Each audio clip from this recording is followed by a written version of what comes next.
You're watching the PlantX Vodcast. Join us as we explore the inner workings of all things plant-based and all things PlantX, from the products and lifestyles to the people behind them.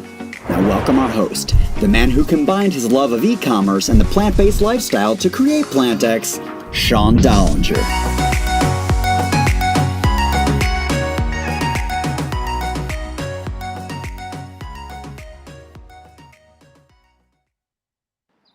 Hey everyone, welcome to the PlantX Vodcast. Thanks for joining us live here, and I know the time is always moving around, and as you know, this is a live show, and unfortunately today I couldn't be in my office, so I'm in Vancouver and pulled to the side to make sure to bring this podcast live and uninterrupted. Before we bring on our guest today, last week, really proud of the numbers that we reported once again, beating month over month. And again, this is pretty much all business to consumer with the exception of Little West, which just keeps doing an incredible job on the wholesale front. Cassandra, Andrew, Brad, the accounts that they're bringing to the table, the product being as amazing as it is, it sells itself. And we keep seeing recurring revenue go up and up every single month.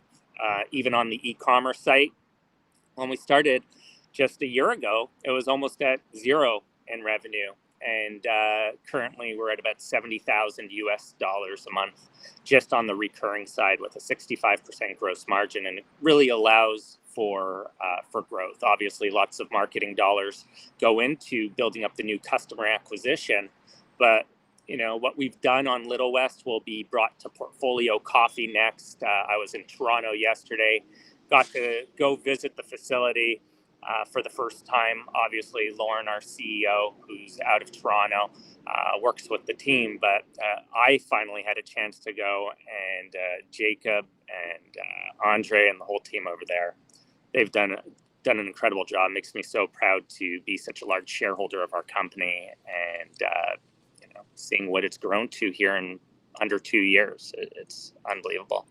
On that note, let's invite our guest on the show. Hey, how are you doing? Good. How are you? Nice to see you. Yeah, no, nice seeing you, and thank you so much for making time for us, Carissa. I really appreciate it. And before we jump into any questions, we love to start our podcasts by asking our guests, how do they take their coffee? Well, it's a great question. I'm still drinking my coffee here from this morning.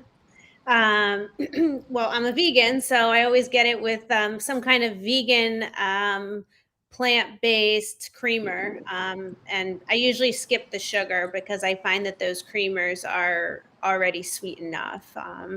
And I tend to go straight to the Keurig machine because that's easy. So I fill it with water, I pop in the little cup and press start, and then I milk the coffee all day long.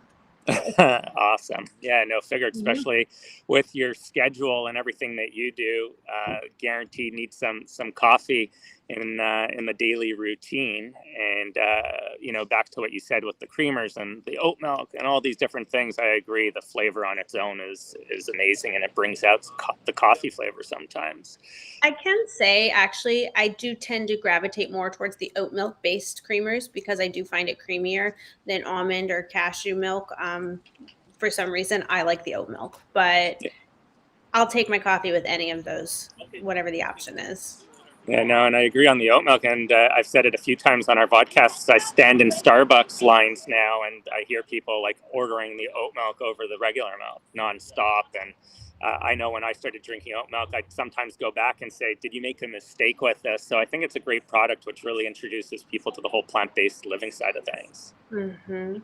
And not to get off track, but I don't know if you noticed that when you order the oat milk or the plant-based milk at Starbucks, that normally you pay a premium, that they charge like 80 cents extra for that option, except in the UK where they've basically ruled that vegan is a protected class. So now they don't charge a premium. And there's new reports and new news coming out that Starbucks is going to change their policies here in the United States because they don't want to be sued for some kind of discrimination case for charging a premium for their plant-based options in their coffees. But unfortunately, since meat and dairy is subsidized, You think we should cancel and read this? yeah, What? I hear people talking. Oh, since meat and dairy is subsidized, basically, they're going to make their own private label brand of a plant-based protein to put in their milks to help not pass off the cost to us. Wow, love the stat on that. I had no idea in the UK they do that. That's great. And yeah, I did notice just yesterday actually that I saw the cash register. I never look, and I saw that they charged like 65 cents or something extra here in Canada. So yeah, no, it's funny to see. Maybe share with our viewers today a little bit about what your day looks like, what you're doing. As far as published author, anchor, the list goes on. So yeah, I'm Carissa Kranz. I'm a lawyer. I'm a vegan from birth. I have my own law firm. It's called the Law Offices of Carissa Kranz. We do plaintiff's work, personal injury, and I'm the founder and CEO of BeVeg. BeVeg is the world's only accredited vegan trademark and standard. And the BeVeg vegan standard is managed by the Law Offices of Carissa Kranz, which is my firm, which is headquartered in Florida. So my day is pretty busy. That's why it starts with that cup of coffee. I wake up and I am basically head of operations for, even though it's one business, it's the law firm that's managing the vegan standard. It very much feels like two businesses. For example, with BeVeg, we're an audit-based vegan standard. So we are partnered with NSF, which is the world's largest food safety certifier, and OU, the Orthodox Union, which is the world's largest kosher certifier. So they are a third-party technical administrator. So much of the time, like, leads come into us, and I have to work with them to ensure that they get handled with the right account manager, and that they go that they get passed off to our third-party technical administrators for audit. And then on top of that, I have the law firm and all my staff there. And I have a wonderful dog named Pumpkin who requires many walks throughout the day, who's sitting on the floor here, who might join this session. And I'm just really busy doing things I care about and love, but really busy. Awesome. And what inspired you to start BeVeg? Okay, so I am a vegan from birth, and I am a lawyer. So my background in law started out as first a prosecutor in Palm Beach County.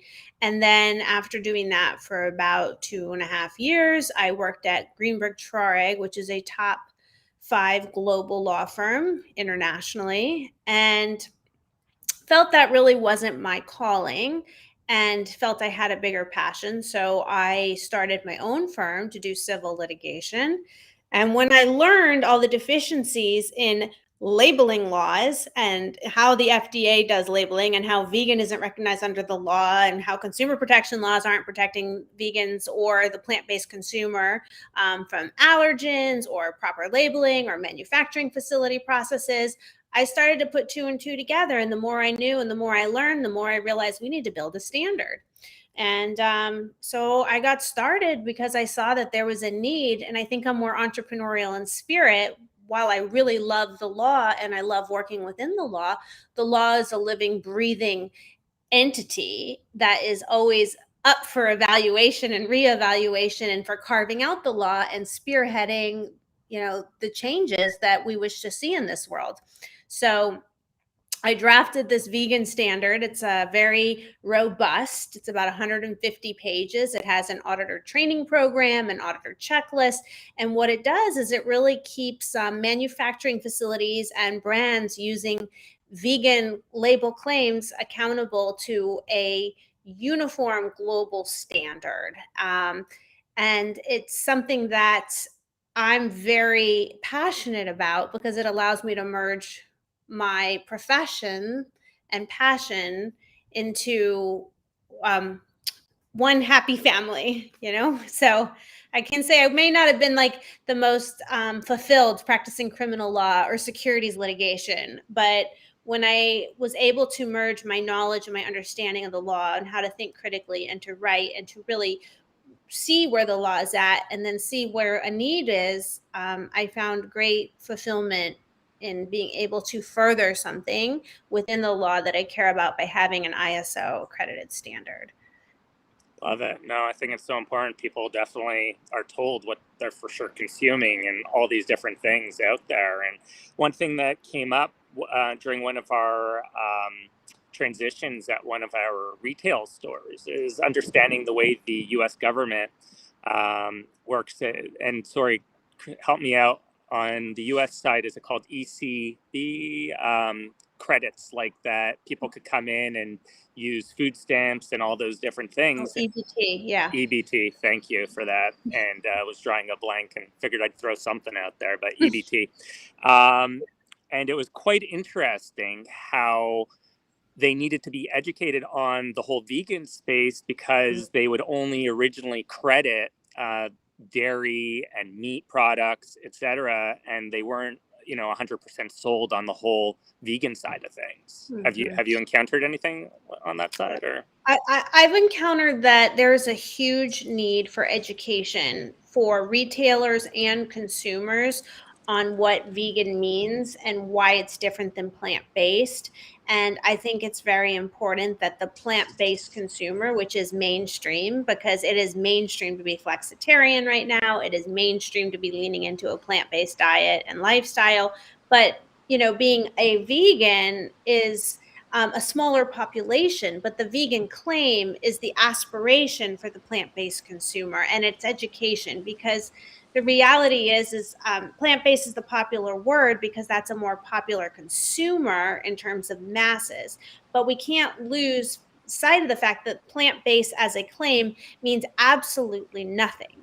It means based mostly in plants. And in fact, the plant-based certified standard even allows for up to 10% of other ingredients. That could be anything. That could be animals. You don't know what that is. It's not 100% vegan. It is not. It is just saying, oh, it's a plant-based cheese, but that doesn't mean that there's no casein or rennet or any other additive that's less than 10%. So I think that vegan is important, not just for the vegan consumer, but it's important for the allergen sufferer. 100% of the Asian population is allergic to dairy. 20% of the world is allergic to dairy.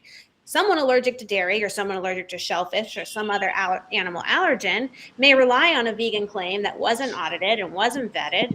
And then they could go into anaphylactic shock and die. And then that's why they hire lawyers like me to defend them against big insurance companies for being hurt. So it's really important to educate the consumer on why vegan is about being transparent. It's the clean claim. It's the pure claim. If you want a plant-based product, the vegan claim is the claim for the plant-based products. In fact, Cargill, one of the world's largest meat manufacturers, just came out with a consumer report saying that brand owners and manufacturers are racing to market for vegan products for the plant-based consumer. And so even Cargill understands you can't blur the words vegan and plant-based, because vegan means plant-based and cruelty-free, but plant-based does not mean vegan and does not mean cruelty-free. Plant-based is an aspiring population and a growing population, but vegan is the actual ultimate claim and label that the plant-based consumer is looking for in stores. It's just not as easily accessible, but they're leaning in and they're demanding it. They are wanting the plant-based products because they prefer the vegan claims. Love it. We should have had you on our first show ever, where we're discussing, what's vegan versus plant-based. And trust me, I didn't come up with this answer that you had. And, it's so different. And it's so important because I see vegan businesses taking a step back and trying to rebrand themselves as plant-based because they feel like that's more popular, because the word is popular. But we are risking the actual consumer transparency by doing that.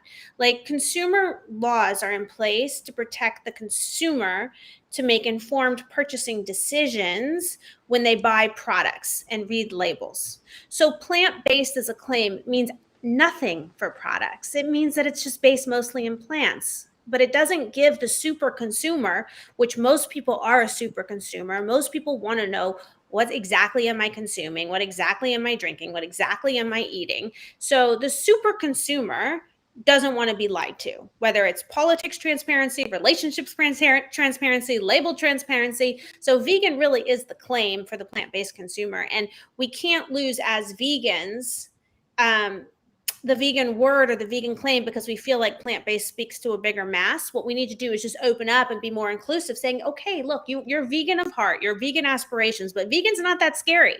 But let's not taint the claim or tarnish the claim because you're not fully vegan in everything in your life, because vegan claims deal with cosmetics, furniture, leather seats in cars, down pillows, coats, textiles, food, it's everything. Whereas plant-based is mostly just food.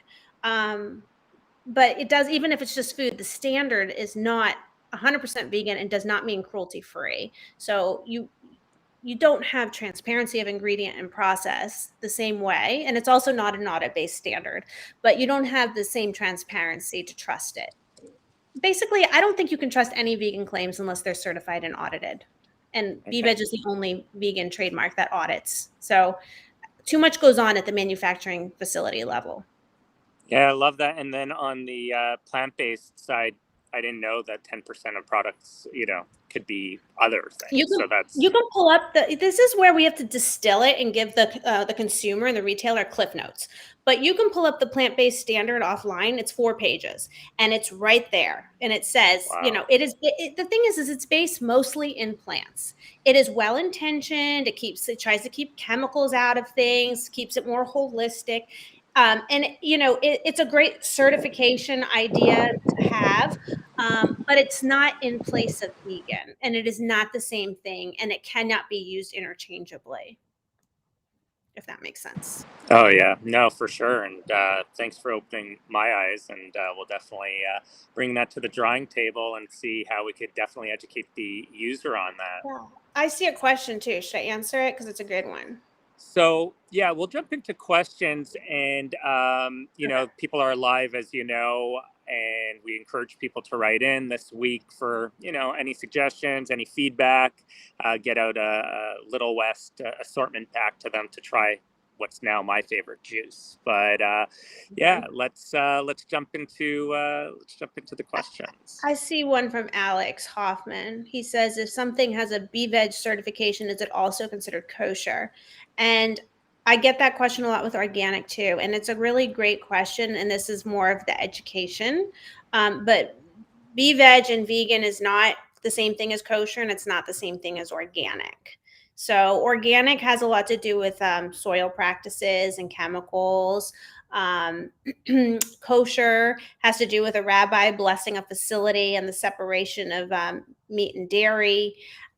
Vegan has to do with being free from animal material and cruelty-free with animals. So really, the benefit of BeVeg working with NSF, the world's largest food safety certifier, is they represent kosher claims, non-GMO claims, gluten-free claims, organic claims, and BeVeg is their official vegan standard. So products that are looking to get kosher, non-GMO, organic can bundle the vegan audit with BeVeg at the same time. And there's tremendous discounts involved in doing that. So if you go and you get non-GMO and kosher at the same time and then BeVeg, they may give you 25% off your audit, because all those audits can happen on the same day by one auditor with minimal factory disruption. But no, you can't say that vegan certification is in place of kosher certification, because vegan certification doesn't require a rabbi. And there's certain kosher laws, which are, Judaic laws that have to happen at the facility. The vegan standard at BeVeg is more about making sure that there's no cross-contamination of animal products during the production process. So that means that most facilities are shared facilities. So lots of times there's a chance for cross-contamination. So BeVeg requires that the factory's standard operating procedures be updated to contemplate vegan integrity and no contamination, the way it does for gluten-free for no contamination. So that may mean having the vegan production runs in the morning, so there's less product turnover and less chance of contamination later in the day, which means less product recalls for animal contaminants like salmonella, Ebola, E. coli, and all these other things that cause problems for retailers on their store shelves. But either way, it's still a totally different claim. It just is different things being contemplated at the facility level. So maybe segregation of vegan products versus non-vegan products, labeling requirements, label checks, totally different. But people do get confused. Like also, or if something is organic, it means that it's also non-GMO, I think. Or if it's non-GMO, it means it's also organic. I forget. But No, I people believe get if it's organic, not, yeah, no. it's On the non-GMO, I don't think there could be GMO products in organic. okay. Right. So that's an educated consumer that would know that. But sometimes companies and brands will say, let me just get the non-GMO and let me get organic certification, two separate ones, because it's our badge of approval. It's our badge of brand confidence, and it's what builds consumer trust to have the different certifications. Like I'm a lawyer. I'm licensed in New York, Florida, and Washington D.C. So I get to put on my website, barred in all these different jurisdictions. Or also on my legal website, I was showing Christian before the show. Like all the different awards we've won at our law firm. So sometimes, even though one award is enough, you acquire more clients, and it's no different for brands. The more that you can say, I've done this, I've done that, I've proven my vegan status. I have nothing to hide. I'll be transparent. Yeah. So if you go to the news part at the top, you can see the in print features, yeah, the law firm news, you can see the different awards. These things help when clients come to our firm hiring us, because we get to say we've done X, Y, and Z. We've been on TV. We've been interviewed. We just got awarded #1 spot by attorney.com for 2022 at our firm. So I think it's just important that brands, retailers, and the consumer all understand the difference between being vegan, being plant-based, and having an official certification, which is very different than a trademark. The other well-known trademarks are trademarks, but they are not certification programs with third-party audits and standards in place, which is very different.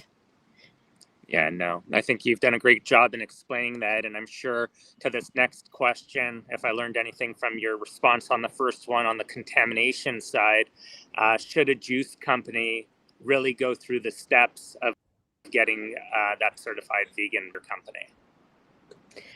I think any company that wants to make a vegan claim should be willing to go through the certification. They can bundle it with any food safety audit. That's the benefit of BeVeg and the partnership with NSF. Like NSF also does food safety, SQF, BRC audits. So if you're going through those other audits, it's a very easy tack on, and it's official.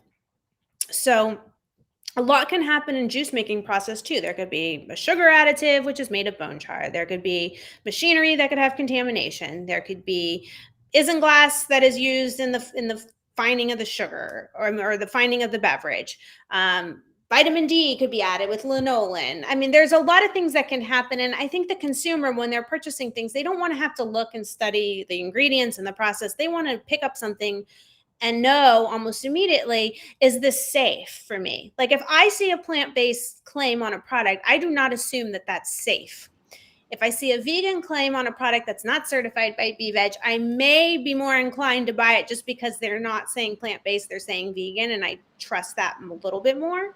But I can't tell you how many products have gone through a vegan certification that when they actually have to start thinking about their supply chain and their processes and their co-manufacturer or their own facility, if it's vertical integration, how many actually need to change their processes or upgrade their suppliers in order to really be compliant with a vegan standard? Yeah, no, the difficulties or the challenges that I see, everything makes perfect sense, and you're doing a great job in explaining everything. If I didn't have this chat with you today, or if our viewers didn't hear it, I wouldn't know. I'd walk through the grocery store, and if something says certified vegan, I would just assume it is, assumption. And that's where there's some difficulties, because I think it'd be great for the whole world to know exactly what you're saying, Yeah. And this is important because when I was just by where you are in Vancouver. I just did the trade show out there. It was a food show. And, there are other trademarks out there that are well known, like the certified vegan one, which is the heart logo, or the sunflower logo, which is in vegan society. And these are all well-intentioned trade associations by vegan activists, but they are not third-party audits. There's no official vegan standard. There's no auditing checklist that goes into factories. They specifically say they will not even certify facilities. BeVeg certifies the facility, and only products out of the facility on the facility level can then gain the certification. And also, we're the only trademark under accreditation, which means that you really can't be a certification body or a certification program without having accreditation. You're then a verification program, legally speaking. So even though it might say certified vegan, it's not officially a certified product. It's a verified product. To be certified, you have to be accredited legally. And the other thing is BeVeg has more global trademark protection than any of those other trademarks. So even though they're well-known trademarks and anyone can make a trademark and hire a lawyer and register it in a jurisdiction, that's not hard. I think the benefit of BeVeg is like the sunflower logo is in Europe, but it's not in the United States. And then the heart logo is in the United States, but it's not in Europe. BeVeg is kind of a one and done program. We have the trademark protection in Europe, in all 6 continents, actually. So that means that if you're an exporter of products, or you're looking to grow your brand and grow your products internationally, you don't need to worry about global trademark protection in all those jurisdictions, because BeVeg is registered globally as not only an International Standardization Organization standard, ISO 17065 for products and services, but we also have more global trademark protection than any other trademark out there, which means you do not have to change your product packaging if you're looking to expand your brand internationally to other continents. I think we could literally speak to you for hours. So interesting. And I know I'll definitely have a bunch of referral business for you, because anytime somebody comes to us from now on, I'll be like, hey, I don't see your logo on there. So we'll get them over to you. Yeah. But, and I think you're going to see a lot more of it now with our partnership with NSF, because of the bundling ability. So they can bundle with non-GMO and kosher and other food safety. And it can happen at the same time.